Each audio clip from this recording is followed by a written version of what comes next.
Hello friends, this is Alan George and I welcome you to the Learn Up TV. So in today's edition of the Life Upgrade Tips, I'm going to begin a series of posts which I've titled Positioning Yourself for a Meaningful Life of Impact. Positioning yourself for a meaningful life of impact. You see, in this journey towards influence and leadership, and in life journey generally, one thing becomes easily clear, that outcomes of life are determined by principles. You can wish for some things, you can make choices, you can take actions, but ultimately the outcomes we get in life are not things we always have absolute control over. Principles determine the outcomes, and if you are smart enough, you want to search out the principles that guide the outcomes you seek, adhere with these principles, apply them, and you're going to be on the good side of principles. Life principles and natural laws will reward you with the desirable outcomes that you seek. So in this journey of leadership and influencing people towards a good cause, one thing becomes clear, at least two things actually. And number one thing, which is a very fundamental principle that you can't break, you can only break yourself against it, and I don't advise that. And that principle is you can't give what you don't have. You can't give what you don't have. If you want to give something, you've got to have it first. So if you want to make people into great leaders, you've got to succeed in personal leadership. So personal leadership precedes people leadership. If you've got to lead people right, you've got to be successful at personal leadership.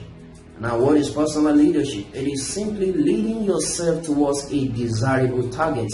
You have this target, a desirable target that you carefully and intentionally set for yourself, and then you deliberately work towards this target, managing your resources, managing yourself, managing your emotions, your time, and everything within your disposal towards this target. And you are doing that successfully. When you have done that successfully enough for a consistent enough time, then you become fit to take people in the journey of leadership. Until then, you won't be successful at leading people. Everything will eventually turn out to be a disaster. Very often the case. So personal leadership must precede public or people leadership, and that's what the next couple of posts I'm going to be sharing in the next couple of videos. I've decided to not make it a single long video so as not to make it boring and long and tiring, and so you want to stick around so you don't miss out on subsequent posts as they shall be shared on this channel. So the very number one tip is being proactive. You got to be proactive. You see, as we journey through life, many people might choose to blame people over the outcome, blame circumstances. But the day you take up the decision, you make up your mind to be responsible for the outcomes of your life, you truly become an adult and you're truly set for this journey of a successful and meaningful life of impact. So you got to be proactive, and it's about understanding that whether or not you become the best that God has proposed for you to be is up to you. It is not up to your background. You have often heard that your background is not enough. It's not an excuse for putting your back on the ground.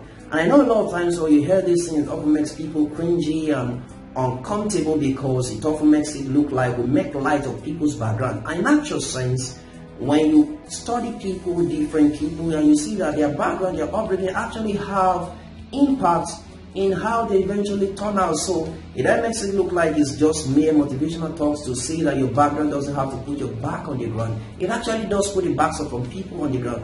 But I tell you this, unless you allow it to happen, it will not be your case. Your background doesn't have to put you down and put you in position. I understand that for somebody who grew up in maybe a modest environment, a local environment like I did, where you have the secondary school, one public secondary school and one private secondary school, no petrol station, no functional bank, and none of such amenities are meant for a city. It can shape your mind and limit your vision, and you may start thinking there is not much you can become, but you really can become so much. And that's something I found out very early and has helped me a great deal. Now, there is this psychological study of people, and it's been found out that between stimulus and response, there is a space which is free will, an opportunity to make a decision. What do I mean by stimulus? Between the situation that stare you on the face, the circumstances that you meet, the opportunity that presents themselves, and all the various circumstances and situations around you, and how you respond or react. There is often a space which is a free will, an opportunity to decide what your response will be like.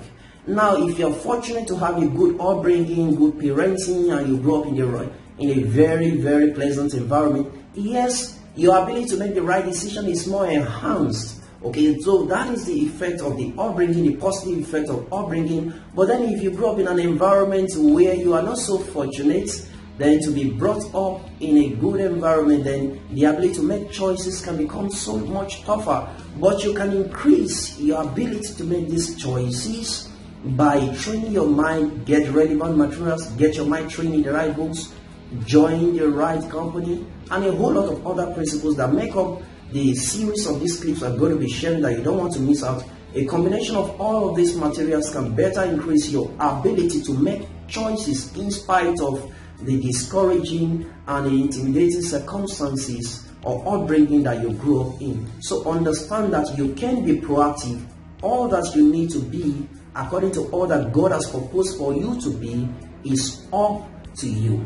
The builders of the towers of Babel in Bible days leave us with a clue that there was this set of people that put themselves together and make up their mind that they were going to build a building that reached into the heavens. And God had to come down and say, nothing shall be withheld from these people that which they have proposed in their hearts to do. So because they proposed for it in their heart, God was not even supporting them. They were not receiving any support from the Most High or from anything, but by simply leveraging on the principle of unity and the human innate power, they were going to do what was seemingly impossible. So these people leave us with enough clue to understand that we can make different outcomes out of our life. Now I will be sharing subsequently one of the posts why it is not all up to you, everything you can give, but it is really up to you. How much of God's best for you can be is up to you. So you've got to recognize that. Be on the lookout for subsequent posts. But if this is the first time of you being on this channel, you want to hit the subscribe button so you don't miss out on subsequent posts that I'll be sharing here. Hit the notification button, and then you want to share this post to as many people as you believe may find helps in this clip. So be on the lookout and do have a great time. Once again, my name remains Alan Josh, and I'm going to be right back shortly. Have a great time.